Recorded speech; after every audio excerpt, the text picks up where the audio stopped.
J'ai commencé, comme on a assez peu de temps, j'essaie de ne pas prendre de retard. Donc, j'ai présenté, je suis Pierre Brugère, donc, et j'ai présenté le master ISF apprentissage. Donc, le master ISF apprentissage, c'est donc un master MIDO. C'est la deuxième année d'un master MIDO. Il y a deux versions en fait du master. Il y a une version d'apprentissage dont je m'occupe et une version en classique qui sera présentée par Katia Mezziani tout à l'heure. Et les gens qui viennent dans ce master 2, ce sont des gens soit qui viennent de Dauphine, du master 1 Dauphine Mido, soit des gens qui viennent de l'extérieur. Alors, on va faire ça dans l'ordre. Donc le master, c'est une formation donc, à caractère professionnel, avec beaucoup de mathématiques et de statistiques, et aussi du data science. Au niveau des cours, il y a un mélange de cours, on va dire, théoriques et de cours pratiques, avec à la fois des cours magistraux et aussi des travaux dirigés, des TP, des projets et des conférences. Au niveau des enseignants, 50% sont des universitaires, 50% sont faits par des professionnels qui sont donc dans le secteur des enseignements. Et au niveau des emplois occupés par les anciens, alors ce master, il est orienté banque, finance, data science. Et donc, c'est dans ces domaines que travaillent les gens qui ont fait le master. Au niveau du programme, il y a 434 heures de cours. Donc, il y a beaucoup d'heures de cours hein, par rapport à des masters théoriques qui ont beaucoup moins, qui sont à 300 heures. Là, on est à 434 heures de cours sur l'année. Les cours démarrent en septembre, dès la première semaine ou dès le 10 septembre, des choses comme ça, et finissent fin juin. L'apprentissage, lui, a lieu de septembre à septembre. Alors, parfois, il y a un démarrage fin septembre ou mi-octobre, mais disons que début octobre, pratiquement tout le monde est en apprentissage et l'apprentissage finit en septembre donc. Et il faut rédiger un mémoire d'apprentissage. Au niveau de l'organisation pendant l'année, en gros, il y a 3 jours en entreprise et 2 jours à l'université, avec parfois des semaines pleines en entreprise et des semaines pleines à l'université, suivant le calendrier scolaire des vacances, etc. Mais la plupart du temps, c'est donc 3 jours, 2 jours. Dans le master, en fait, il y a deux voies.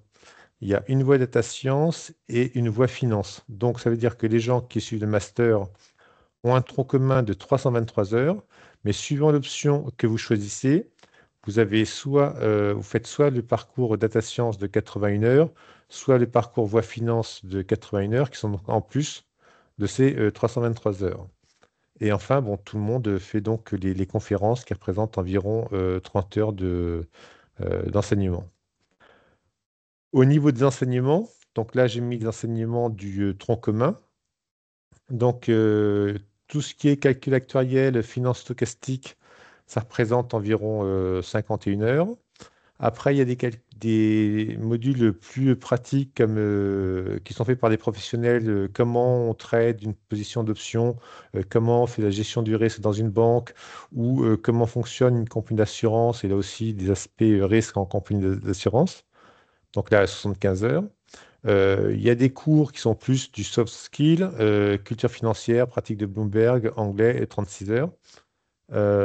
Sur les cours de data science, bon, il y en a beaucoup dans le tronc commun. Il y a 93 heures de data science dans le tronc commun, avec donc le statistical learning, machine learning, deep learning. Donc dans le tronc commun, il y a quand même pas mal de choses dans le data science. Et puis on voit aussi, il y a 39 heures de langage informatique. Donc les gens font des rappels en Python, SAS, R. Et aussi initiation enfin, aux nouvelles technologies, aux nouveaux types d'actifs, decentralized finance, blockchain et crypto. Donc tout ça sur 33 heures. Et là, les deux blocs, ça correspond en fait aux deux parcours qui peuvent être choisis, soit le parcours en fait finance, soit le parcours data science.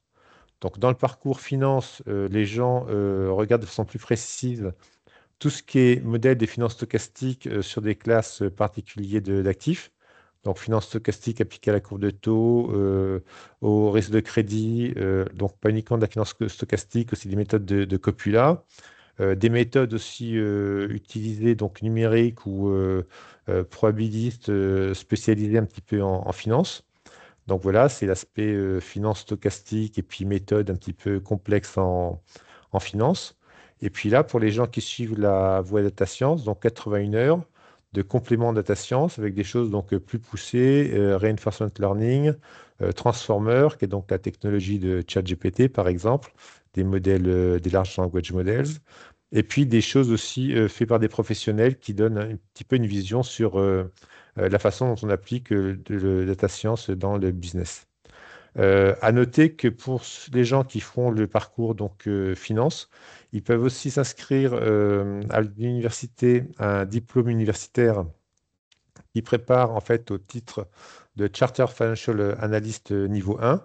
Et quand les gens suivent cette formation, ils ont en fait deux modules ici donnés en équivalence.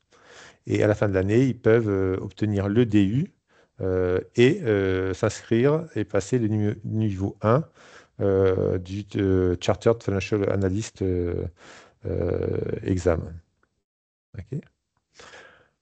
Alors, au niveau d'insertion professionnelle, en fait, il y a beaucoup d'apprentis, enfin beaucoup, il y a environ un tiers des apprentis qui, en fait, continuent dans l'entreprise dans laquelle ils ont fait leur apprentissage. Donc, font un CDI à l'issue du master dans l'entreprise dans laquelle ils ont fait leur apprentissage. Au niveau des entreprises, là, j'ai pris les entreprises qui avaient accueilli les apprentis cette année. Donc, on voit, il y a beaucoup de banques, hein, BNP, Candriam, Crédit Agricole, Crédit Mutuel, JP Morgan, Natixis, Société Générale. Donc, beaucoup de banques parmi Dexia en Asset Management, je crois. Beaucoup de banques, des compagnies d'assurance, Allianz, Generali, AXA, et puis des cabinets de conseil comme Equimetrix ou des choses qui dépendent un petit peu de l'État. Donc voilà un petit peu les entreprises qui accueillent les apprentis, qui sont à peu près le même type d'entreprise que les entreprises qui en fait embauchent les apprentis. Donc au niveau donc, de l'aspect professionnel, salaire moyen d'embauche à la sortie, c'est 50 000 bruts hors bonus. Taux d'insertion 95% après 6 mois. Donc taux d'insertion professionnelle pour les gens qui en fait cherchent un job et qui ne poursuivent pas des études à la fin du master. Car en fait, certaines personnes poursuivent des études, hein. Il y en a certainement qui, en fait, après le master, font un deuxième master et cas plus rare, certaines personnes qui font une thèse. Donc voilà, mais pour ceux qui cherchent à travailler après le master, bon, il y a des bons indicateurs d'embauche. Et comme je le disais, un tiers des étudiants, en fait, restent dans les entreprises dans lesquelles ils ont fait leur apprentissage. Au niveau des types d'emploi, au niveau des compagnies, c'est ce que je disais, hein, beaucoup dans la banque, l'assurance, en asset management et aussi en conseil. Donc ça, c'est les principaux secteurs dans lesquels les gens vont travailler à l'issue du master, avec des types de jobs qui sont bon, liés au risk management, aspect quantitatif, assistant trading, data scientist pour faire par exemple au point de vue du pricing, de la classification en assurance et en conseil, ben, des missions assez variées en fait dans le domaine du risk management et de la data science. Alors, pour les candidatures, au niveau des prérequis, là, j'ai mis quatre choses qui sont assez importantes dans le master. Et donc, en fait, bon, les gens qui viennent de Dauphine sont bien préparés. Donc, pour eux, ils ont les prérequis. Pour les gens qui viennent de l'extérieur, en fait, il faut avoir au moins trois de ces quatre prérequis. Parce que sinon, c'est trop compliqué de rattraper trop de choses, quoi. Si vous avez vu que une ou deux de ces trois choses, de ces quatre choses, ça risque d'être un peu compliqué de pouvoir tout rattraper, sachant que rythme est assez soutenu. Donc voilà, qu'est-ce qu'il faut? Il faut assez bien connaître les probabilités en temps discret et en temps continu. Idéalement, vous avez déjà vu la formule de d'Ito, le calcul stochastique, le mouvement brownien. Euh, Au niveau finance, c'est bien de connaître déjà un peu le calcul actuariel, de savoir ce que c'est qu'un raisonnement par arbitrage. Et en informatique, bon, c'est bien de connaître Python, quoi. Donc voilà, ça c'est au niveau des prérequis, au moins 3 sur 4. Euh, Au niveau de la promotion, c'est des petites promos, hein, on va dire, entre 25 et 30 élèves, parfois un petit peu plus, mais guère plus, hein, voilà, entre 25 et 30 élèves. Pour la provenance des étudiants, ça dépend des années, mais en général, entre 30 et 50% viennent du M1 Mi-2 de Dauphine. Et pour l'admission, il faut faire un dossier, donc sur My Candidature, et passer un entretien. Voilà, l'entretien, c'est pas trop des questions techniques, mais c'est plus pour savoir un peu quelles sont les motivations des gens, puis avoir des éclaircissements sur certains points du CV. Alors, dans ce master en apprentissage, bon, pour faire le master en apprentissage, c'est indispensable d'avoir un apprentissage, hein. Et donc, l'apprentissage, il faut le chercher dès qu'on est admis, ou même un petit peu avant, commencer un petit peu à explorer. Le master fonctionne donc avec le centre de formation des apprentis qui s'occupe un petit peu de tous les aspects rédaction du contrat d'apprentissage. Et d'ailleurs, lorsque les étudiants sont admis, c'est le CFA qui centralise la plupart des offres d'apprentissage. Et pour les gens qui postulent en première session, il y a environ 2 offres par étudiant. Les personnes peuvent attendre d'être admis et que le CFA leur communique des offres d'apprentissage, ou ils peuvent commencer à chercher un petit peu par eux-mêmes avant, quoi. Une fois que l'étudiant a trouvé le contrat d'apprentissage, il faut qu'il fasse valider avec le CFA pour que la mission soit bien en adéquation avec la formation et ce qu'on attend des missions d'apprentissage. Euh, alors, des choses importantes qui sont des questions qui nous sont parfois posées. Bien avoir en tête que c'est pour les gens de Dauphine, hein, c'est pas parce qu'on a validé son M1 à Dauphine qu'on a le droit automatiquement à s'inscrire dans le master que l'on veut. C'est vrai pour tous les masters, c'est vrai aussi pour ESF Apprentissage. Il faut postuler à plusieurs masters au cas où on n'aurait pas celui dans lequel on voulait être admis. Et donc, ça, c'est une première chose qui est importante. Aussi, qu'il n'y ait pas de confusion, ISF Apprentissage et ISF Classique se font avec des jurys différents. Ne pas dire, ah, je voulais venir en apprentissage, mais j'ai postulé en classique, ou j'ai postulé en apprentissage, mais je croyais que j'étais admis aussi en classique. Non, c'est 2 processus de recrutement qui sont distincts. Et donc, il faut postuler pour le master dans lequel on a envie, ou si on hésite entre les deux, postuler pour les deux. Mais l'admission à un master ne donne pas droit à être admis dans l'autre master. Avoir fait un stage est bien, mais ce n'est pas absolument nécessaire. Par contre, il faut s'être motivé, d'accord, avoir une attitude professionnelle, éventuellement avoir un petit projet, un petit peu plan en tête de ce qu'on a envie de faire plus tard. Et remarque, les cours en apprentissage sont obligatoires. En fait, les gens qui sont en apprentissage sont salariés de l'entreprise dans laquelle ils font leur mission d'apprentissage. Et quand ils viennent à l'université, en fait, c'est avec des jours de congé que leur donne l'entreprise.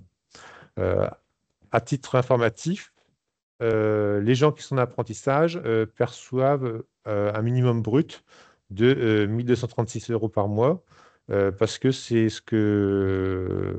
enfin, c'est légalement le minimum que les entreprises doivent payer pour des gens qui sont en apprentissage. Donc il y a des gens même qui réussissent à avoir plus, mais disons qu'il y a ce minimum en fait de revenus que vous avez en étant en apprentissage.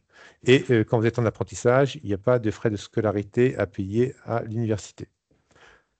Donc voilà, ça c'est des liens. Donc vous pouvez avoir plus d'informations en scannant ces pictogrammes là. Donc il y a un site qui est fait par les élèves du master qui donne un complément d'information. Le site Dauphine, où vous trouverez aussi pas mal de choses sur le master. Il y a un groupe LinkedIn où vous verrez aussi d'autres informations, des posts faits par des élèves sur le master, et puis aussi le site du CFA AFIA qui vous donnera des informations complémentaires. Et donc, dernière remarque pour les candidatures, en fait, il y a 2 sessions. Donc, voilà les dates pour postuler à la session 1. Voilà les dates pour la session 2. Et donc, il est recommandé de postuler à la première session. Parce qu'en fait, c'est en première session qu'on recrute pratiquement tout le monde. En deuxième session, on recrute juste maximum 3-4 personnes. Donc, c'est important de postuler à la première session, quoi. Donc voilà, je vous remercie. Et pour les questions, je ne sais pas si on prend des questions tout de suite ou si on passe aux autres présentations. Donc ça, c'est Anne qui va me le dire. C'est comme vous le souhaitez. On peut répondre tout de suite à des questions. C'est peut-être plus simple pour vous après. Oui, parce que moi, en plus, je dois m'en aller après. Voilà, bah parfait. Si vous avez des questions, n'hésitez pas à les poser soit dans la barre de conversation, soit à lever la main et on pourra vous écouter via vos micros.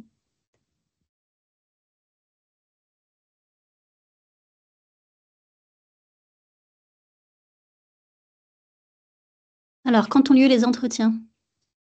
Alors, les entretiens, ils ont lieu, ça doit être dans les 10 jours qui suivent la date de fin de dépôt des candidatures. Donc là, si c'est le 12 mai, on doit faire la commission la semaine suivante et on doit convoquer les gens la semaine suivante. Donc là, ça sera en gros vers le 1er juin. Et puis là, ça sera en gros vers le euh, 2-3 juillet max. Est-ce qu'on peut faire un M2 203 après ce master? Bah, vous pouvez toujours postuler, hein, enfin, aucun master ne donne de droit d'accès à aucun master de façon absolue et certaine. Ce que je sais, c'est qu'il y a beaucoup de gens du master SF App qui après ont fait d'autres très bons masters, d'ailleurs que ce soit en France ou à l'étranger, hein. L'an dernier, il y a des gens qui sont partis à Imperial College après avoir fait le SF App. Il y a 2 ans, il y avait des gens qui étaient partis à l'ENSAE, il y a des gens qui sont partis au El Karoui, il y a des gens qui sont partis. Donc, voilà, enfin, les gens, si vous réussissez bien le master, vous avez normalement un bon dossier pour être admis aussi quelque part ailleurs, mais sachant que c'est pas forcément nécessaire de faire un deuxième master après celui-ci, quoi. C'est normalement, une fois que vous avez fait ce master, vous êtes prêt à rentrer dans le monde professionnel en CDI, hein. Est-ce que les entretiens peuvent être effectués en distanciel? Euh, alors que je réfléchisse, oui, en fait, depuis le Covid, d'ailleurs, on fait presque tout en distanciel depuis le Covid. On n'est pas revenu au présentiel, en fait. Donc, ils sont tous en distanciel. Oui, oui. Quand est-ce que les cours s'arrêtent pour l'apprentissage? Et comme je disais, c'est en gros alors, je dis c'est le fin juin, sachant qu'en fait, à partir du 15 juin, pratiquement, c'est juste des conférences. Donc, en réalité, les examens sont finis enfin, si je dis pas de bêtises, les cours qui donnent lieu à des examens sont finis vers le 15 juin. Et fin juin, il y a encore des choses, mais c'est plutôt des conférences. Et le 1er juillet, normalement, tout est vraiment fini. À part pour les gens qui auraient des rattrapages, et même pour les gens qui ont des rattrapages, je pense que vers le 2-3 juillet, c'est fini, quoi. Très bien. Voilà. Donc, pour l'instant, il n'y a pas d'autres questions. Ah si, une dernière. Quels sont les critères d'admission pour une personne qui n'a pas fait Oui, DOFI? effectivement, là, je vois. Donc, bah, comme je disais, nous, on regarde le dossier, hein, et puis en fait, il faut avoir 3 des 4 voilà, dans le cursus. Il faut au moins qu'il y ait 3 choses qui sont là-dedans. Sinon, s'il manque euh, plus qu'une. Enfin, s'il manque trop de choses, ça va pas. Il n'y a pas enfin, les bons prérequis, quoi. Et donc, oui, je vais l'alternance. L'alternance, ben, les gens, comme je dis, ils travaillent de septembre à septembre. Donc, en fait, ils travaillent pendant l'été. Et après, avec leur entreprise, ils doivent avoir droit à peut-être 2 semaines de vacances en été, à vérifier. Mais l'alternance va s'arrêter au mois de septembre de l'année suivante, quoi.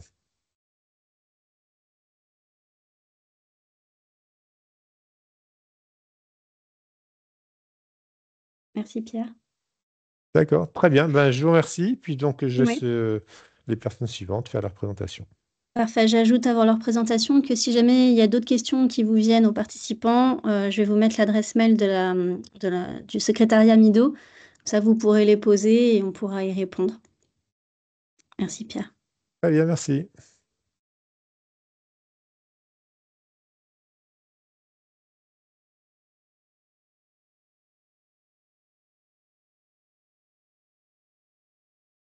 Salut Anne, Salut Katia. je crois que c'est mon tour, donc je vais C'est ton partager mon tour. écran. Parfait. Alors attends, hop, et ça marche comme ça, il me semble. Et je vais réduire ça. On voit bien en tout cas. Ouais, mais j'arrive pas à réduire. Bon, bah, ce truc-là ne veut pas partir, on va le mettre là. Ok, donc je me présente, donc je suis Madame Eziani. Je suis la responsable donc, du master ISF en formation, cette fois-ci initiale, donc qui n'est pas l'apprentissage. Et comment je fais pour faire avancer? Alors, donc du coup, bah, comme vous l'a dit mon collègue précédemment, le master ISF, bon, ce qu'on a de particulier, c'est qu'on allie différentes compétences, donc que ce soit à la fois en finance, en assurance ou en IA. Donc, et en voie initiale, donc on essaye, les cours sont régulièrement remis à jour, histoire d'anticiper un petit peu les besoins du marché. Alors pour la durée moyenne en mois, pour trouver son premier emploi, bah, j'ai reçu les chiffres hier, donc j'ai pu les intégrer. Donc en 2021, il y avait à peu près 2 mois et demi, un peu moins de 2 mois et demi pour trouver son premier emploi, son CDI. Donc et en 2023, on était à un mois, 18, mais bon, essentiellement les gens signent leur CDI à la fin du stage ou même avant la fin du stage. Donc l'organisation du master, donc comme en ISFAP, on a deux parcours, le parcours finance et le parcours sciences des données, donc, que j'appellerais le parcours data. Il y a par contre 6 mois de cours environ, donc ça commence début septembre et ça finit mi-mars, et ensuite il y a des examens, donc en gros fin mars tout est terminé. Et ensuite, on part en stage à partir du mois d'avril pour 3 à 6 mois à peu près de stage. Les cours sont également obligatoires et donc on est pénalisé sur les notes si on n'est pas présent. Donc, quel que soit le parcours, il y a 3 blocs. Donc, on a le bloc fondamental, qui est un bloc d'enseignement, donc d'unité d'enseignement commun aux deux parcours. Et ensuite, on a un bloc complémentaire, donc de cours obligatoires par parcours. Et à la fin, donc, on vous laisse choisir des options pour finaliser un petit peu votre projet professionnel. Alors, sur le bloc fondamental, donc, qui est commun aux deux parcours, donc je vous ai mis ici un petit peu des choses donc, pour que tout le monde fasse de l'IA, donc c'est quand même un petit peu important.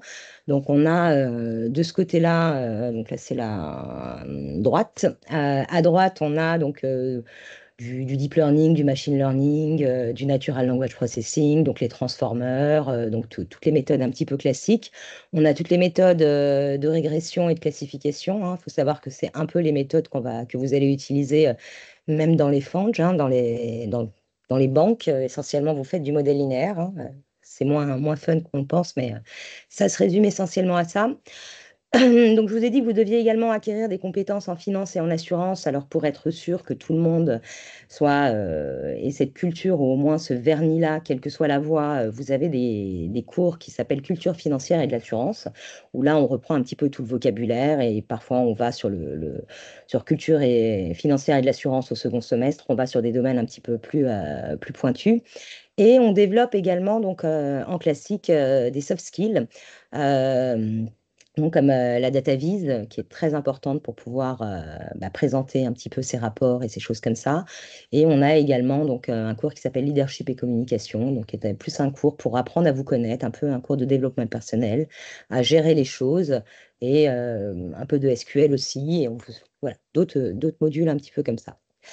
Ensuite, sur le bloc complémentaire en finance, donc forcément, on va avoir des choses qui vont être très, très axées finance. Donc, on aura modèle stochastique en finance 1 et 2 qui seront revus l'année prochaine et dont le niveau va être augmenté. Donc, pour tendre vraiment vers du quant très pointu. On a donc des modules autour du risque, de taux d'intérêt, des choses un petit peu comme ça. On a également des cours qui sont orientés plutôt commodity market, produits structurés, activités de banque de marché, trading algorithmique. Donc ça, c'est l'une des options. On continue avec des langages et encore un petit peu de data importante, en tout cas en finance. Donc c'est l'initiation à VBA. Ça paraît trivial, mais il vaut mieux être sûr que tout le monde connaisse. Donc Bloomberg. On fait aussi de la méthode numérique en finance, un cours qui est très apprécié. Et il y a également de la finance en assurance avec la gestion actif-passif et modélisation ALM. Vous avez également des options en apprentissage statistique et Monte Carlo pour le calcul de la SCR. Ensuite, en data, là, on va être plutôt orienté réellement sciences des données. Donc, vous allez avoir un cours très théorique sur qu'on appelle Learning Theory. Donc, là, c'est vraiment pour vous permettre de comprendre en profondeur tous les algorithmes et pour pouvoir en imaginer d'autres. Donc, pour ne pas être que des applicants, même si vous connaîtrez un petit peu l'état de l'art en sortant, que vous soyez aussi capable de rester à jour. Donc, il y aura des cours très orientés comme ça, donc machine learning, théorie, algorithme, estimation non paramétrique, reinforcement learning, machine learning avancé. On vous apprendra également Hadoop et Spark pour la gestion des données massives. Vous faites également de l'assurance. Donc, vous avez méthode actuarielle pour l'assurance, série Temp. J'ai oublié un cours qui est modélisation du risque climatique, donc en assurance, qui est aussi un très très grand débouché, et quelque chose d'un petit peu différent qui est autour de la cybersécurité. Donc, vous avez d'abord la cybersécurité, donc tout ce qui va être le vocabulaire, et ensuite vous allez avoir de la sécurité, cybersécurité en pratique. Donc, il y a des TP assez rigolos, comme apprendre à crocheter des serrures ou des choses comme ça. Donc, c'est fait par la DIRISI, donc par l'armée. Et ensuite, vous avez donc des options. Donc, vous pouvez choisir des options parmi l'autre parcours. Donc, si vous êtes en voie finance, vous choisissez des options en voie data et inversement. Vous avez donc également des cours qui sont joints à d'autres masters, donc qui sont mutualisés. Donc, avec le master ISF App, vous n'avez qu'un seul cours, c'est une option qui est mutualisée avec le master ISF App. Sinon, vous avez un cours obligatoire mutualisé avec le MASEF. Vous avez plusieurs cours avec le master Actuaria, ainsi que des options, et également avec le magister BFA, où donc vous serez mêlé à eux sur quelques-uns de vos enseignements. Alors, les plus du master, bah, je pense que c'est à peu près les masters qu'il y a à Dauphine, hein. C'est en tout cas les masters professionnalisants, c'est qu'il y a plus de 50% des enseignements qui sont dispensés par des professionnels. Donc, du coup, ça vous permet vraiment d'être proche des, d'études de cas concrets, en tout cas. Le programme, comme je vous ai dit, je le revois un petit peu chaque année, on dépoussière pour être sûr d'être toujours à jour et aussi à l'écoute de nos étudiants. Il y a beaucoup de conférences entreprises organisées par Dauphine ou alors des entreprises qui viennent directement vous rencontrer. On a également des entreprises qui sont partenaires. Donc, on a une très bonne demande, en tout cas, pour vos profils. Donc, j'ai été encore contactée aujourd'hui pour voir s'il me restait des étudiants de l'an passé qui n'avaient pas trouvé d'emploi, malheureusement, ou en tout cas, heureusement pour eux, ce n'est pas le cas. On a des liens avec d'autres masters, donc pas que au travers des cours. On a, par exemple, avec le master économie et finance parcours BFA, donc du magistère BFA, on a un pont, donc on ne peut pas normalement entrer dans ce master, on n'y rentre que par la L3. Il y a un pont pour ceux qui viennent d'ISF en voie initiale.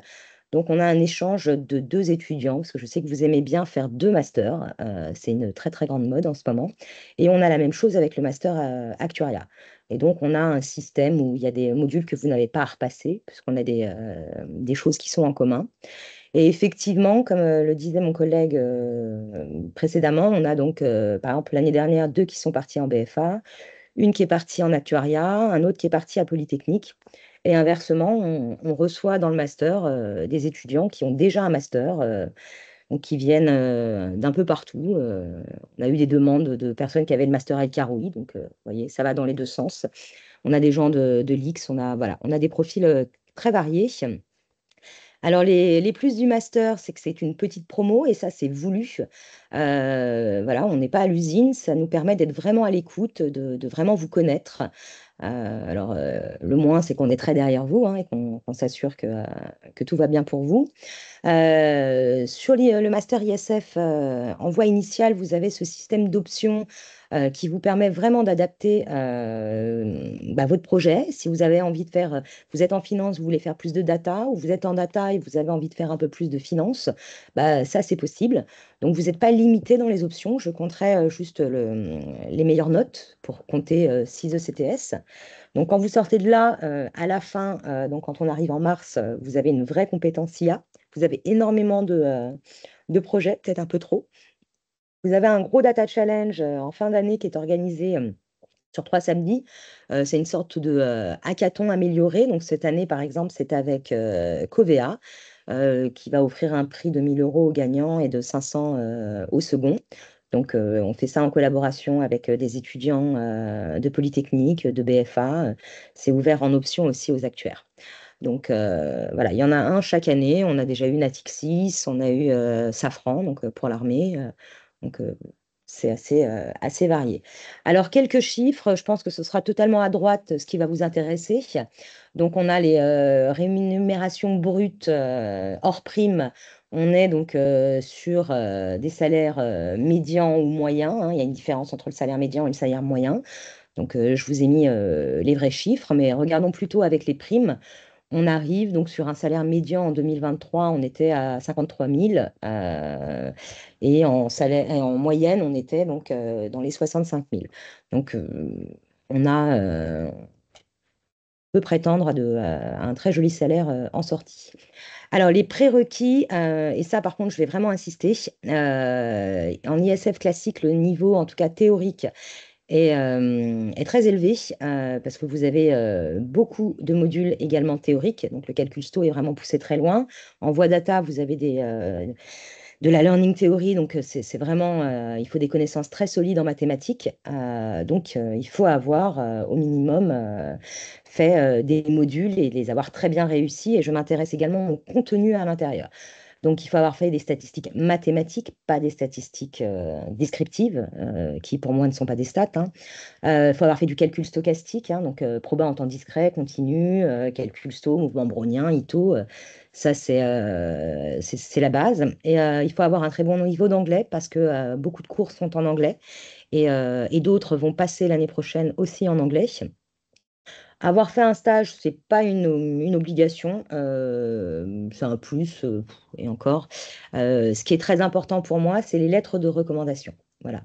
Quand vous n'avez pas de lettres de recommandation, c'est que finalement, il n'y a pas grand monde qui a envie de vous recommander. C'est un peu problématique. Donc, surtout, ajoutez bien votre lettre de recommandation sur vos dossiers. Comme l'a dit Monsieur Brugière, il faut faire un dossier pour la voie initiale et la voie ISF-AP, qui sont deux masters différents. Même si on a le même nom, le contenu est différent. Et donc, du coup, c'est pas parce que vous êtes pris en app que vous pouvez venir me voir en début d'année et dire: Ah bah finalement, je voudrais aller en classique. Il n'y aura pas de place. Et donc, de toute façon, je ne vous prendrai pas. Il faut passer donc par un dossier de candidature. De la même façon, si vous avez été pris en ISF-AP et que vous n'avez pas trouvé d'entreprise, ça ne vous donne pas droit à rentrer en voie initiale non plus. Voilà, vous n'avez pas été prévu, donc de toute façon, il n'y a pas ce passage-là. Les recrutements donc, sont sur dossier. Il y aura un entretien pour tous les extérieurs, ça c'est obligatoire, et pour les Dauphinois, c'est au cas par cas. C'est-à-dire ceux que le jury connaisse déjà peuvent se passer d'un entretien, mais c'est très rare. Ensuite, pour les dates, alors faites attention, ça a changé par rapport aux années précédentes. J'ai rapproché la seconde session. Donc la première session, c'est à partir du 21 février, donc ça débute bientôt, jusqu'au 19 mai. Et la seconde session, c'est du 23 mai au 30 juin. Donc c'est très court. Je veux être sûre que avant l'été, j'ai tous mes effectifs. Donc il y aura un maximum de 30 places, c'est-à-dire 15 en data et 15 en finance. Donc il n'y en a pas plus. Et donc du coup, sur les dossiers que j'estimerais, puisque l'entretien compte beaucoup, on peut donner sa chance à quelqu'un de se mettre à niveau, c'est-à-dire l'accepter sous condition, voilà, de vous laisser le temps de l'été pour vous remettre à niveau sur une matière qui pourrait vous manquer. Ensuite, pour discuter, moi je vous conseille de discuter avec nos étudiants. Donc, vous pouvez les joindre par la page LinkedIn du master. Sinon, je vous ai mis les mails de Simon Setti et Simon Renac pour la science des données et de Fabio pour le parcours finance. Et d'ailleurs, moi j'ai prévu de leur laisser un petit moment pour vous parler, eux, de leur master, parce que je trouve que personne, à part les étudiants, peuvent vous parler mieux du master que moi. Moi, je ne suis pas totalement objective. Donc, messieurs, est-ce que vous êtes là? Oui, je suis Bonjour. là. Bonjour. Ben, je vous laisse la parole pour présenter le master du point de vue plutôt étudiant. Je peux commencer si vous voulez. Ça va? Ça va, Fabio? Simon? Alors, moi, je me présente. Je m'appelle Simon Setti. Je suis en dernière année à l'école polytechnique et dans cette dernière année, on doit faire une école d'application, donc un master à Paris ou dans n'importe quelle université qui doit être une université prestigieuse pour pouvoir être accepté. Et donc, j'ai décidé en cette quatrième année de venir dans le master d'ISF. Donc, j'ai beaucoup hésité à la base entre venir en parcours data ou en parcours finance. Finalement, je me suis décidé de venir en parcours data, mais comme je suis pas là pour raconter ma vie, je vais pas préciser toutes les raisons pour lesquelles j'ai choisi le parcours data. Mais du coup, je vais plutôt vous parler d'un point, comme j'ai que quelques minutes, je vais vous parler d'un point du master, en tout cas en parcours data, qui mérite d'être souligné. C'est qu'en fait, donc moi, comme je vous ai dit, j'étais en école d'ingénieur pendant les années, et donc j'ai aussi beaucoup d'amis qui ont fait plein de masters à Paris. Et ce que je peux vous dire, c'est que souvent en master 2, on se retrouve dans des situations où on peut valider assez facilement, et donc les gens sont là, ils s'arrangent plutôt à droite, à gauche, ils sortent du master, ils n'ont pas forcément eu les compétences, il y en a qui vont, oui, les avoir eues parce qu'ils ont bien travaillé, et d'autres qui vont pas les avoir eues. Donc si vous n'êtes pas des gens qui sont hyper organisés, qui sont naturellement hyper organisés et tout, vous pouvez passer entre les gouttes. Ici, ce master-là, une fois que vous êtes rentré, vous allez avoir une grosse pression parce qu'il y a beaucoup de boulot. Et je vais vous donner quelques exemples. Il y a vraiment, tout est fait pour ne pas qu'on puisse arriver dans ce genre de situation où on peut valider à la va-vite facilement sans avoir bossé, sans avoir les compétences. Par exemple, là, on a une matière de réseau de neurones, voilà, et de deep learning. Et dans cette matière-là, on va avoir la semaine prochaine, on va devoir le rendre. On a eu 2 semaines pour le faire. Donc, ils réduisent, même on a d'autres projets comme ça, on va avoir un projet de clustering aussi, on va avoir une seule semaine pour le faire. Donc là, on a 2 semaines pour le faire. Et là, c'est un projet de groupe, mais il a dit qu'il allait pour vérifier si tout le monde a bossé, il allait, pendant la soutenance, nous interroger individuellement et il est capable de faire en sorte qu'il y en ait un qui valide pas s'il a vu qu'il n'a pas compris ce que c'était qu'un réseau de neurones. Et donc, c'est un peu comme ça dans plein de matières, ce qui fait qu'on est obligé de bosser et de maîtriser pas mal de choses sur des tonnes de sujets différents, dans des langages différents, en Python, en R. Et donc, si vous voulez vraiment être fort et sortir dans un master où vous êtes sûr d'avoir les compétences, l'ISF, c'est vraiment un super choix. Donc, vous allez avoir de la pression, vous allez avoir du boulot, mais dès que vous allez sortir, vous allez vraiment avoir des compétences et savoir faire de la data. Et je pense que rien que ce point-là, il mérite véritablement d'être souligné dans un monde où il y a plein de masters qui sont beaucoup plus cool, disons. Et voilà, et bien sûr, comme ça a été souligné, on est hyper suivi. Katia nous répond très facilement. Elle est capable de modifier, de regarder les cours s'ils sont intéressants ou pas. Elle attend beaucoup le retour des gens. Et donc, vraiment, tout est fait pour que les cours soient à jour et que les cours soient vraiment intéressants. Voilà, donc je laisse la parole peut-être à Simon ou à Fabio. Je sais pas si je pense qu'on reste dans la data, donc c'est peut-être mieux Simon que Peut-être tu ouais, donnes peut-être que ton point de Fabio, vue. si ça, Et n'hésitez je pas à me vais poser des continuer sur questions. la voie data et ensuite, bonjour. Donc moi, je m'appelle Simon Reynarc. J'ai fait donc tout mon parcours avant à Dauphine, de la L1 justement jusqu'au M2 ISF maintenant. Donc je suis dans la voie data science. C'était vraiment le master que je voulais et en plus notamment la voie data. Je savais que justement après avoir fait justement donc d'abord la licence en maths appliquées puis le M1 en statistique, je savais que je voulais faire de la data science. Et l'avantage de ce master, c'est qu'on a déjà à la fois des cours théoriques, vraiment théoriques et très solides, donc en data, et aussi ce que j'aimais beaucoup dans ce master, c'était un peu la double casquette, à la fois avoir des compétences, surtout en data, en IA, mais également en finance, en assurance, et avoir plein de compétences assez variées. Et puis aussi, ce que j'aime beaucoup dans ce master, c'est la proximité avec les entreprises. En plus d'avoir, alors on a évidemment pas mal de cours qui sont dispensés comme avant par des enseignants-chercheurs, mais aussi d'avoir des cours dispensés par des intervenants professionnels. Et ça, c'est quelque chose que je trouve vraiment super. En fait, on développe à la fois les compétences techniques, mais tout en ayant conscience de la réalité de ce qui est demandé en entreprise. Et justement, ça permet de cibler vraiment les compétences demandées en entreprise. Et on se rend vraiment mieux compte de ce qui sera attendu une fois qu'on sera en stage, etc. Donc, c'est notamment un des grands atouts du master, justement, en plus d'avoir une vraie solidité dans les compétences techniques. Donc, si Fabio, tu veux continuer sur la voie finance, donc je te laisse la parole. Allez.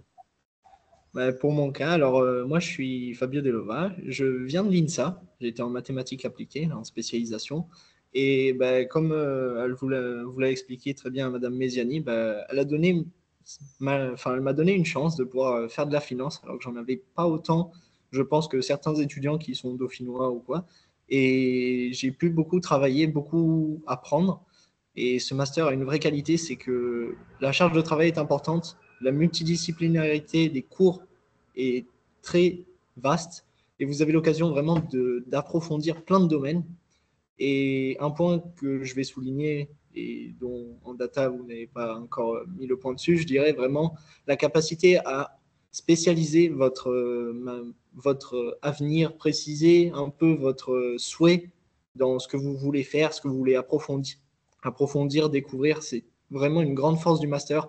Il y a beaucoup d'options qui sont proposées, beaucoup de partenariats entre masters que Madame Mesiani crée pour ses élèves et qui demandent des feedbacks récurrents pour adapter les programmes, même vis-à-vis des professeurs, des intervenants professionnels, on est capable de très facilement leur parler et on peut facilement adapter aux applications qu'on veut faire. Et donc, le deuxième point que je voudrais souligner, c'est surtout ce côté applicatif. On a beaucoup de projets, on l'a dit, il y a beaucoup de travail et beaucoup de projets. Donc, ça fait un réel rendu très applicatif à toute la théorie que l'on a en cours. Ça fait beaucoup d'heures de travail, mais ça vaut vraiment le coup parce que vous êtes capable ensuite d'avoir un vaste choix et une grande capacité à appliquer tous vos fondamentaux avant même de rentrer en entreprise et être des candidats vraiment pertinents lorsque vous êtes en entretien, lorsque vous discutez avec les gens. Vous êtes vraiment qualifié pour ce que vous faites.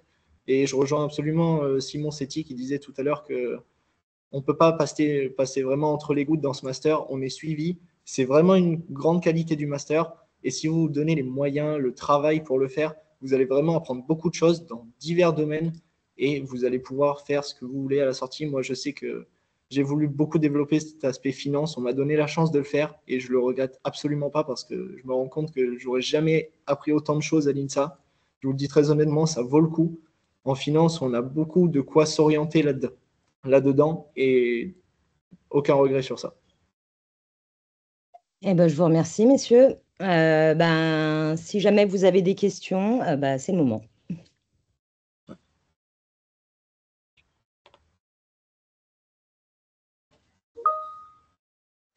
Comment se passe-t-il si on trouve un stage de 6 mois et qu'on a envie de continuer les études en faisant un deuxième? Alors, pour ça, justement, les deux d'avant, vous avez le droit vous partez en stage à partir du mois d'avril. Donc, si vous comptez, avril, vous avez fini. Les cours BFA commencent à partir de mi-septembre. Donc, ça colle. En tout cas, pour les deux autres, ça a collé. Pour celle qui était en voie data, ça a collé. Pour la personne qui est partie sur un master à Polytechnique, ça a collé aussi. Donc, il suffit juste de se trouver son stage suffisamment tôt. Voilà. D'autres questions? N'hésitez pas, c'est le moment. Non. Ah, je suis diplômée d'école d'ingénieur. Oui, si vous avez, vous pouvez postuler si vous avez les bases mathématiques, des bases mathématiques solides. Parce que voilà, il y a beaucoup de modules, mais après, c'est des petits modules qui se suivent. Est-ce que vous pourrez aussi postuler l'année prochaine? L'année prochaine, c'est-à-dire à la rentrée 2026-27, c'est ça? Là, ça fera un peu trop long. Y a-t-il une passerelle spécifique pour faire un autre M2 à Dauphine? Comme je vous l'ai dit, il y a la passerelle qui a été créée entre le master ISF en voie classique pour le BFA et pour l'actuariat. Voilà. C'est les passerelles voilà, qui existent. Après, vous pouvez postuler à tous les autres masters, bien entendu. Mais pas en apprentissage. Non, ces liens-là ont été créés avec le master en voie initiale. Parce que, comme je vous ai dit, si on a le même nom, les contenus des cours ne sont pas les mêmes. D'autres questions? Non? Ben, Anne, je te rends la Oui. parole. J'imagine que Merci Quentin Katia. va être derrière. Ben, je remercie mes étudiants. Ouais. Merci à vous, messieurs. Merci Katia. Il y a juste une dernière question. Vas-y. Oui, vous pouvez être quant. Il y a beaucoup d'anciens qui sont quant. Donc, est-ce que la candidature, au niveau de la candidature, est-ce qu'être étudiant, ça ne change rien que vous soyez étudiant, entrepreneur. Ce qui m'intéresse, c'est le dossier mathématique. Voilà. Moi, j'ai besoin que techniquement, vous soyez solide, que mathématiquement, vous soyez solide, que vous ayez des bases pour pouvoir construire. Y a-t-il une différence entre le M2 en voie apprentissage et classique? Oui, c'est pas le même master. Donc, c'est pas les mêmes cours. Simplement. Avez-vous rencontré pour trouver un stage en finance?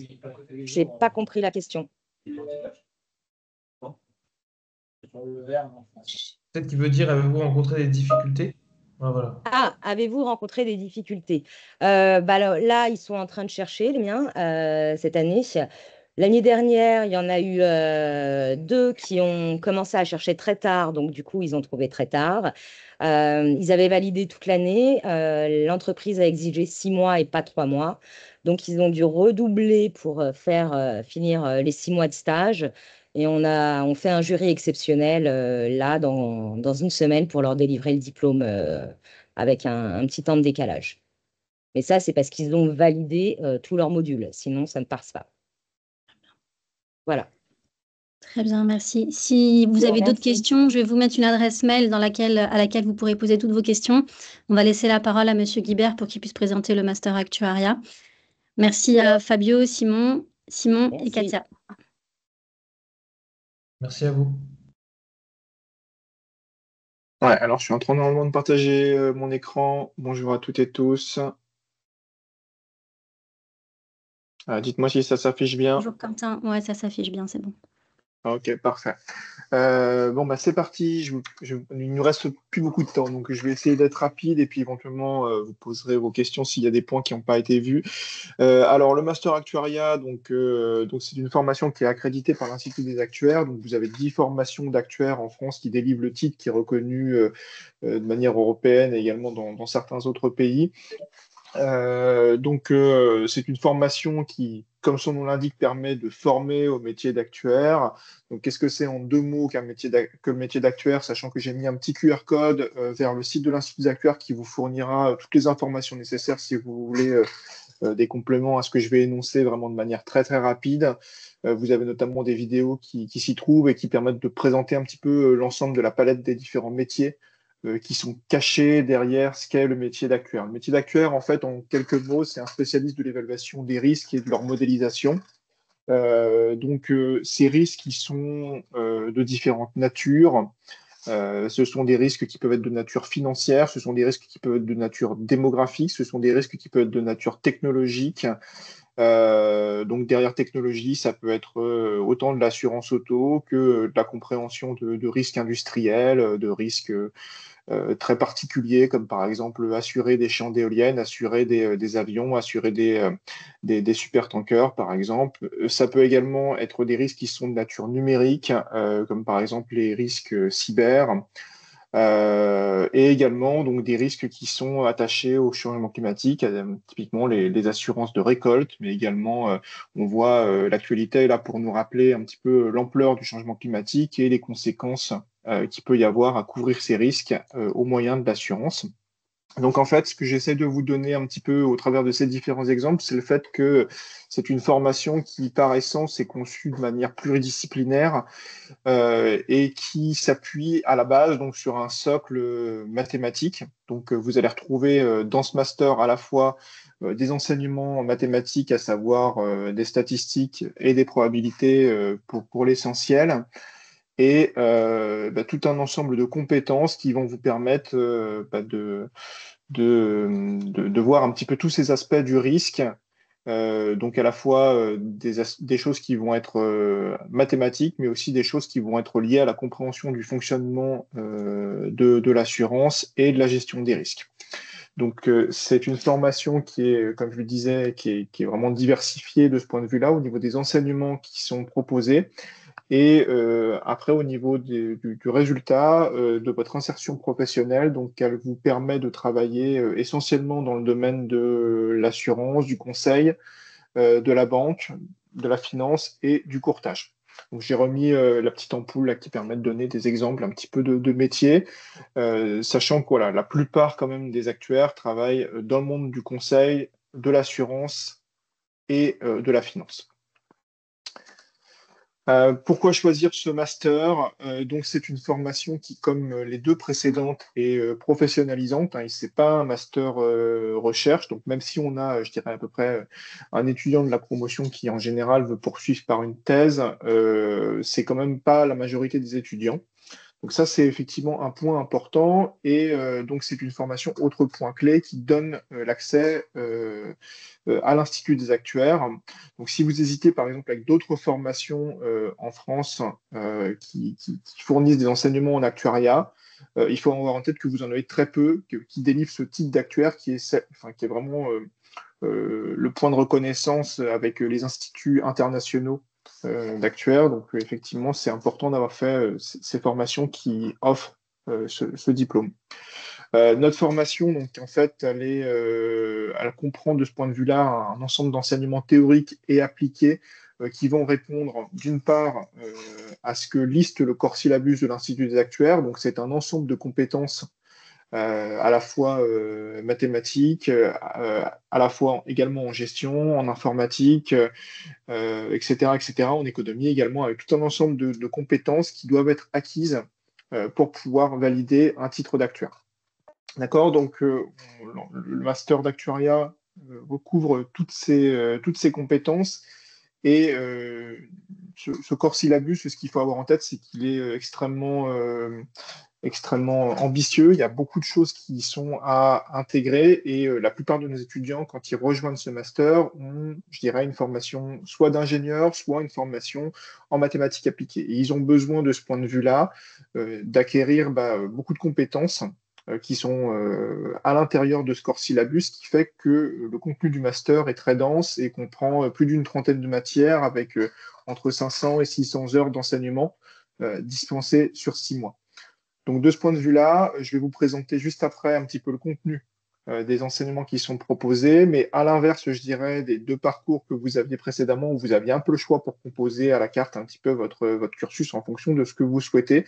Le master actuarial, lui, il a plutôt, je dirais, toutes les compétences, enfin, beaucoup de compétences qui sont contenues à l'intérieur de notre formation, avec du coup des gros volumes horaires. Autre spécificité du master, c'est la réalisation du mémoire d'actuariat sur une durée de 6 mois pendant le stage. Ce mémoire, c'est celui qui est défendu devant l'Institut des actuaires, et donc c'est à la fois un mélange, c'est un objet un peu atypique, mais qui est un mélange entre un mémoire de recherche et un mémoire qui répond à une problématique, à une question ouverte en sciences actuariales. Le point aussi important vis-à-vis du master, c'est que vous avez beaucoup de conférences professionnelles qui sont organisées. Donc, c'est grosso modo une bonne vingtaine de conférences qui sont organisées pendant l'année, qui ont pour objectif de vous faciliter la recherche de stage. La plupart de nos étudiants ont déjà leur stage, je dirais, au mois de décembre, quand ils commencent en septembre. Et ensuite, ça leur permet en fait d'avoir une présentation un peu des différents métiers, des différentes choses que les étudiants peuvent sur lesquels ils peuvent se positionner en sortie. La plupart de nos étudiants en fait n'ont pas forcément une bonne idée de ce qu'est l'actuariat en rentrant. et ça leur permet de ce point de vue-là d'y voir un petit peu plus clair et de choisir finalement le profil professionnel, le choix de stage qui leur conviendra le mieux. Donc, en quelques mots, s'agissant des enseignements du master et comment s'organise l'année, il faut avoir en tête que quand vous rentrez dans le master, en fait, vous rentrez pas sur une année, mais en réalité, vous rentrez plutôt sur 1 an et demi, puisque on commence en septembre avec une pré-rentrée, et ensuite vous avez des cours sur 6 mois jusqu'au mois de mars. D'accord. Donc on divise ensuite en 2 semestres et vous avez un petit peu le détail des différents cours sur cette page pour le semestre 1 et le semestre 2. Puis ensuite, vous avez 6 mois de stage, grosso modo, du mois de mars jusqu'au mois d'octobre. Ça vous permet de réaliser votre mémoire d'actuaire qui est ensuite soutenue à l'issue de cette année de formation, je dirais grosso modo au mois d'octobre ou au mois de novembre. Ensuite, vous avez, pour pouvoir devenir actuaire accrédité de l'Institut, vous devez vous inscrire en sortie de ce master à un certificat d'actuaire qui permet d'encadrer la finalisation du mémoire d'actuaire. En général, elle n'est pas tout à fait finalisée à l'issue des 6 mois de stage et donc il faut la poursuivre pour pouvoir ensuite défendre le mémoire devant un jury de pairs de l'Institut des actuaires. Voilà, c'est ce qui permet de valider tout à la fin ensuite le titre d'actuaire. S'agissant des matières que vous y rencontrerez, donc je les ai découpées plutôt par thématique, d'accord. Donc vous avez tout un ensemble de matières qui correspondent à des connaissances gestion des risques et assurance, donc de l'assurance vie, de l'assurance non vie, de la gestion de la modélisation des risques climatiques, de la gestion actif-passif, pour donner quelques exemples. Vous avez ensuite des enseignements de finances mathématiques et de techniques numériques, dans lequel vous allez retrouver par exemple de la modélisation stochastique attachée à la modélisation des taux d'intérêt, des méthodes de Monte-Carlo pour l'évaluation de différentes quantités prudentielles en assurance, de la modélisation avec la gestion de scénarios économiques, en fait, qui va regrouper tout un ensemble de modèles stochastiques financiers, de la calibration de modèles financiers, des techniques numériques en finance. Vous voyez un petit peu d'ailleurs qu'il y a certains enseignements qui peuvent retrouver des correspondances également avec ce que vous pouvez voir dans les masters ISF. On a enfin donc un troisième bloc qui est statistique machine learning, dans lequel vous avez des enseignements, là aussi, je dirais de base, puisque désormais, les enseignements en machine learning, c'est quasiment quelque chose d'indispensable dans tous les masters que vous ferez, et notamment dans les parcours d'ingénieurs. Donc, on a également tout un ensemble d'enseignements qui sont dispensés à ce titre au sein du master actuariat. Et j'en dis juste un petit mot, on a également aussi des connexions avec le master ISF et on propose certaines matières en option pour les étudiants qui souhaiteraient approfondir ces notions. Donc c'est tout à fait possible et on essaie de ce point de vue-là d'être très à la page et de fournir du coup à nos étudiants toutes les compétences dont ils auront besoin, puisque effectivement ces connaissances en machine learning, les modèles d'actuariat qui permettent notamment par exemple de produire des tarifs ou des primes, ce sont des modèles de prédiction. Donc évidemment on utilise ces techniques de manière assez intensive. Enfin, dernier point, c'est tous les aspects qui ont attrait au droit, à la réglementation, à la gestion. Donc, on a des cours de professionnalisme et d'éthique, puisque il y a un code de déontologie au sein de l'Institut des actuaires, donc on vous présentera. Il y a des cours de comptabilité, il y a des cours de droit, il y a des cours sur les normes prudentielles et comptables. Donc, ce qui fait qu'au final, voilà, au travers de toutes ces différentes matières, vous avez en fait une présentation très pluridisciplinaire. Et c'est, je crois, ce qu'apprécient nos étudiants. Les spécificités du master, donc vous avez grosso modo 70% des enseignements qui sont dispensés par des professionnels reconnus. Donc c'est des professionnels qui sont soit des anciens du master, soit ce sont des PhD qui travaillent ensuite en recherche et développement dans le champ de l'assurance et de la finance. Et puis pour l'autre partie, c'est des enseignants-chercheurs de Dauphine. Point important, je le redis, donc c'est le fait que le parcours en réalité est en 1 an et demi, puisque vous réalisez ensuite à l'issue du master votre soutenance de mémoire qui est encadrée par le certificat d'actuaire de Paris Dauphine. Comme je l'ai dit, on a des perfectionnements en data et on envisage, alors c'est pas encore fait, mais aussi d'ajouter des perfectionnements en finance sur notre parcours. Donc, j'en dis pas plus à ce stade, mais on envisage notamment aussi des relations avec le master BFA dont a parlé ma collègue Katia Mezziani un petit peu plus tôt.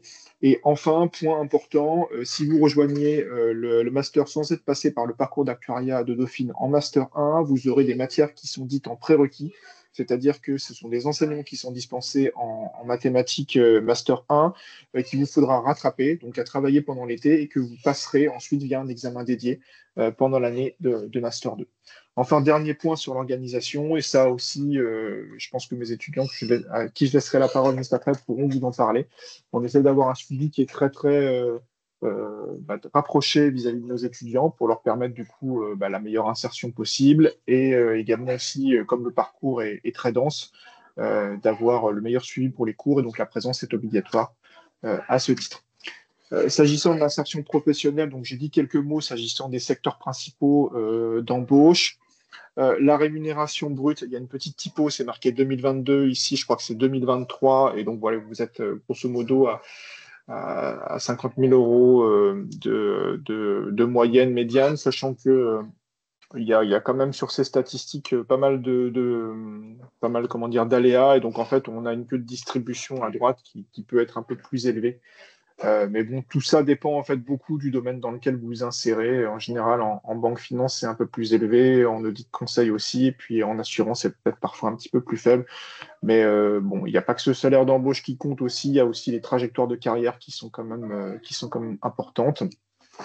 Le taux d'embauche, il n'y a globalement aucune difficulté. La plupart des étudiants trouvent leur stage très très tôt dans l'année, au bout de 2 ou 3 mois. L'embauche est de 100% quasiment, sauf cas exceptionnels, ou des personnes qui poursuivent ensuite leurs études après le master d'actuariat. Et vous voyez, la durée moyenne pour trouver un stage est extrêmement faible. La plupart des étudiants ensuite s'insèrent en CDI et en France. Et l'insertion en France, elle est liée au fait que généralement les étudiants sont satisfaits de leur stage et en fait restent dans leurs entreprises. Je dirais grosso modo, c'est 70%. Et ensuite, finalement, comme la plupart des stages sont réalisés, et il y a une contrainte de réalisation du mémoire d'actuaire, donc ça explique en fait l'insertion beaucoup en France les premières années, puis après, les étudiants peuvent partir ensuite à l'étranger. Un petit mot sur les candidatures, une spécificité, puisque je parle après mes confrères et consorts du Master ISF, donc on n'a qu'une seule session pour pouvoir candidater pour le Master Actuariat. S'agissant de la composition de la promotion, vous avez globalement 25 étudiants et étudiantes qui la composent, et vous avez pour 2 tiers des anciens dauphinois et pour 1 tiers des étudiants en école d'ingénieur, donc sur lequel on est très sélectif sur le niveau à la fois des uns et des autres. Et notamment, ce qui est regardé, s'agissant de votre dossier, c'est vraiment les enseignements de probabilité statistique sur lesquels on veut vraiment que vous ayez des bases très solides sur le sujet. Si vous êtes étudiante ou étudiant en M1 à Dauphine, évidemment, on va regarder donc les matières qui sont en lien avec l'actuariat et également la comptabilité et la gestion de portefeuille. Donc, puisque ce sont des matières qui sont prérequises et en lien avec le corps syllabus de l'Institut d'actuariat, le corps syllabus de l'Institut d'actuariat, et également tous les projets que vous pouvez réaliser qui mêlent de l'informatique, des statistiques, des mathématiques, également de la finance, sont des choses qui sont regardées et un plus pour votre dossier. La plupart du temps, on demande à ce qu'un oral soit réalisé à part si on vous connaît très très bien, typiquement si vous êtes déjà étudiant à Dauphine et qu'on vous connaît, mais sinon on vous demande généralement un oral. Et si vous avez fait un stage en entreprise, c'est un plus, mais c'est pas forcément indispensable, notamment parce qu'en fait des stages 3 mois, c'est très difficile à obtenir. Donc ça vous donne simplement déjà, si vous avez fait un stage en assurance ou en finance, une première connaissance du domaine qui est appréciée, mais sans plus.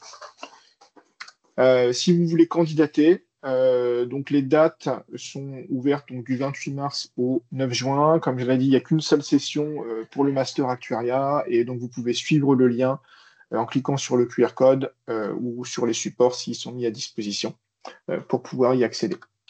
Il nous reste très peu de temps. Je laisse la parole, s'ils sont bien présents avec nous, à Eléa et Baptiste du Master Actuariat, qui vont vous parler un petit peu de leur parcours.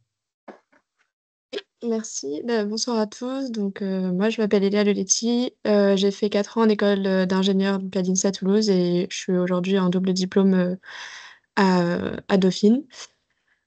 Moi, Baptiste Richard, donc j'ai fait une double licence mathématiques économie à Paris-Saclay. J'ai rejoint Dauphine en M1, donc le M1 de mathématiques appliquées, où j'avais pris la majeure actuariat. Et maintenant, j'ai aussi rejoint, du coup, en septembre, le M2 d'actuariat à Dauphine. Je crois qu'on n'a pas énormément de temps, mais on va vous dire 2-3 mots sur ce master. Donc, comme l'a dit Monsieur Guibert, c'est un master qui est assez lourd au niveau de la charge de travail, parce qu'il y a énormément de matières qui sont étudiées, mais ça vous permet d'avoir vraiment une vision assez globale des différentes thématiques de l'actuariat, voilà, de façon globale. Moi, personnellement, en école d'ingénieur, je ne connaissais pas grand-chose en assurance, donc c'est vrai qu'au début, ça fait vraiment beaucoup de notions à appréhender, mais en fait, c'est des choses qui sont quand même assez bien. On a des professeurs qui viennent un peu de toutes parts, donc ça peut être des chercheurs, mais aussi beaucoup de professionnels qui ont aussi, souvent, c'est des anciens du master, donc qui nous donnent un peu leur retour par rapport au master, mais aussi à leur expérience professionnelle. Euh, Comme l'a dit Monsieur Guibert, on est une petite promo, donc 25 élèves. Nous, cette année dans la classe, on va dire qu'il y a moitié-moitié. La moitié, c'est des Dauphinois et l'autre moitié, c'est des gens d'école d'ingénieurs comme moi. Donc, ce qui permet quand même c'est quand même assez agréable d'être seulement 25. On a un bon contact avec les professeurs. Et même au niveau de la cohésion, c'est plutôt agréable. Oui, voilà, ça a déjà été dit, mais si vraiment, par exemple pour moi, je devais résumer en 2 mots le master, ce serait vraiment diversité et curiosité. Donc diversité, que ça soit dans les matières abordées, vraiment le spectre qui est balayé est très large. Euh, Ça a été répété, mais tout ce qui est éthique, plutôt réglementaire, et tout à gauche du spectre et tout à droite du spectre, tout ce qui est vraiment très mathématique, beaucoup plus théorique, aussi avec l'aspect data, machine learning appliqué. Donc ça, c'est vraiment super intéressant si vous êtes curieux. Et diversité dans les profils des gens qui sont dans la promotion, différents parcours passés, mais aussi différents objectifs futurs. Je sais que par exemple, moi, je me rendais pas forcément compte avant vraiment de commencer le M2, mais le métier d'actuaire, c'est un métier, mais vraiment qui comprend plein de missions, plein de tâches différentes en fonction des secteurs vers lesquels vous vous orienterez. Ça peut vraiment être des métiers qui sont complètement différents. Et du coup, si on est curieux, bah, ça permet de découvrir, c'est une formation qui permet de découvrir vraiment plein de choses. Et après, c'est à soi, en fonction de ses appétences personnelles, de ses préférences, d'aller un peu creuser vers ce vers quoi on aime. Mais en tout cas, la curiosité est vraiment nourrie par tous les cours et par tous les professeurs différents aussi.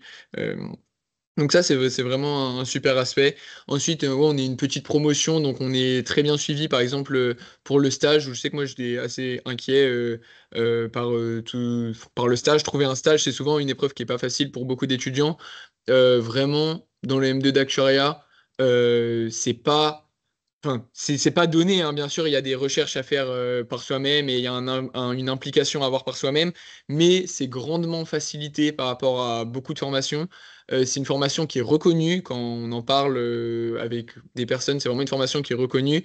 Il y a un très bon contact avec les professionnels, qui vient aussi du fait que la plupart viennent nous donner cours, donc on a vraiment un échange qui est facilité avec les professionnels, qui se traduit aussi pour la recherche de stage par des processus qui sont facilités. Donc on est encadré, suivi. Et oui, bah ouais, vraiment pour insister là-dessus, c'est vraiment le côté diversité, curiosité qui est vraiment très intéressant. Et qui va avec une charge de travail aussi assez importante. Donc voilà. Euh, Si vous avez des questions, n'hésitez surtout pas, que ça soit maintenant par le biais de la réunion, ou même il y a nos adresses mail qui sont là, il y a le LinkedIn aussi des acteurs de Dauphine. N'hésitez surtout pas, on répondra avec plaisir. Eh ben, un grand merci à tous les deux pour vos témoignages Et on est à votre disposition si vous avez des questions. On a dépassé l'heure. Je ne sais pas s'il reste encore beaucoup de personnes dans le chat. Quentin, on peut rester encore 5 minutes. Voilà, et couper après. Je vois pas. Voilà. Alors, la soutenance devant l'Institut des actuaires est-elle très sélective? La majorité des étudiants réussit-elle à obtenir le titre d'actuaire? Alors oui, clairement. Alors d'une part, elle est sélective, mais nous aussi, on est très exigeant en fait à la fois dans le suivi. Vous avez un tuteur qui vous est désigné, un tuteur académique qui vous suit vraiment de manière très très proche pour faire en sorte que la réalisation du mémoire se passe bien. Et on a également de ce point de vue-là une obligation vis-à-vis de l'Institut des actuaires, c'est-à-dire que les mémoires qu'on propose ensuite à l'Institut des actuaires sont des mémoires qu'on considère comme étant, enfin comme ayant une qualité minimale. Donc c'est pas nécessairement acquis, mais je dirais que c'est un ou deux étudiants de la promotion globalement qui n'ont pas le titre. Mais on est très exigeant de ce point de vue-là. Et ensuite, une fois qu'on vous propose devant l'Institut des actuaires, on a quand même, on n'est pas à 100%, mais peut-être à 90% de réussite. Mais voilà, donc ma réponse, c'est pas gratuit, c'est-à-dire que c'est vraiment quelque chose d'exigeant et les jurys, de ce point de vue-là, rehaussent chaque année leurs exigences parce que c'est un métier qui évolue beaucoup. Un actuaire d'il y a 10 ans, il est complètement, enfin, si c'est pas maintenu à jour, eh bien, il a beaucoup de compétences de retard et c'est vraiment très difficile pour lui de suivre. Et de ce point de vue-là, les jurys maintiennent ces exigences dans le recrutement des futurs actuaires. Alors, il y a une autre question, donc ça a déjà été évoqué, mais bon, on va le répéter. Le passage du M1 Mido majeur actuariat au M2 actuariat est-il automatique? Non, absolument pas. Comme sur les autres, comme pour les 5 masters qui sont sortis de Mido, vous avez un recrutement qui est sélectif. Donc, on regarde évidemment vos notes de Master 1. Et comme l'a dit tout à l'heure Pierre, c'est pas nécessairement, si vous validez le M1 de Mido, c'est pas nécessairement pour cette raison qu'on vous retiendra. On a pour nos différents masters des critères qui sont spécifiques de sélection. Et je les ai évoqués tout à l'heure. Si besoin, je peux les rappeler. Peut-on être pris en Master 2 actuariat avec un Master 1 en mathématiques appliquées? Oui, tout à fait. C'est effectivement ce qui sera difficile pour vous, c'est si vous candidatez sans être passé par un parcours de maths. Voilà, parce qu'effectivement, on a nos étudiants de M1 maths à Dauphine sont idéalement placés pour ça, bien évidemment. Mais si vous avez fait un autre Master 1 en mathématiques appliquées, notamment avec des composantes statistiques et probabilités, vous pouvez tout à fait candidater.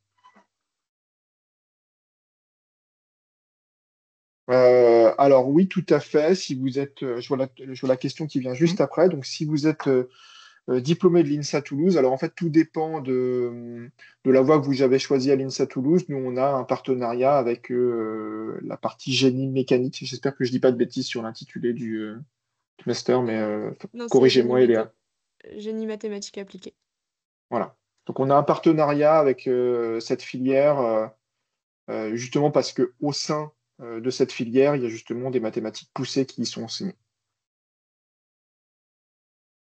Globalement, le nombre de places autour de 25.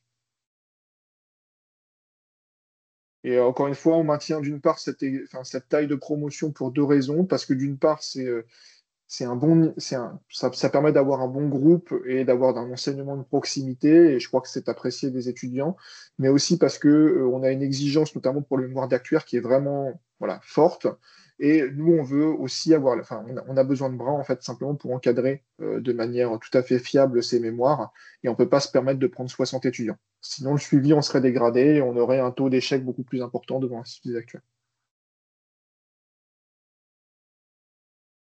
Alors, si vous êtes issu de l'INSA Toulouse pour cette spécialité, il faut candidater en passant par le site My Candidature. Je vais remettre l'adresse. Mais si vous allez donc sur le site de Dauphine, que ce soit pour tous les masters pour lesquels vous devez candidater parmi les 5 masters MIDO, vous avez cette procédure via My Candidature qui nécessite de faire un dossier. Et ça, c'est obligatoire. D'accord? Donc, respectez bien les dates.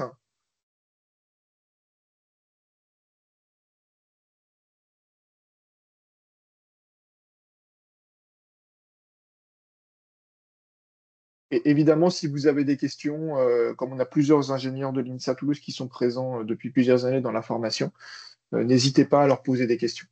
Ça, c'est également aussi important pour que vous ayez tous les éléments pour une bonne insertion.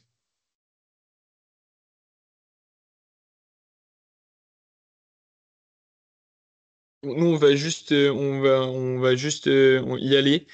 Encore une fois, hésitez surtout pas. Si vous avez des questions ou quoi que ce soit, on y répondra avec plaisir. Et bah, enfin, merci de nous avoir laissé un temps de parole et puis au revoir. Merci beaucoup à tous les deux. Très bonne fin de Merci. journée. Au revoir. Je vois plus d'autres questions, donc je pense qu'on va pouvoir clôturer. Donc, on vous remercie de votre participation à cette conférence Actuariat ISF Apprentissage. Et si vous avez d'autres questions, donc il y a l'adresse mido@dauphine.psl.eu. Voilà, et on les transmettra aux responsables pédagogiques pour répondre à vos questions. Je vous remercie, bonne soirée. Merci beaucoup, bonne soirée.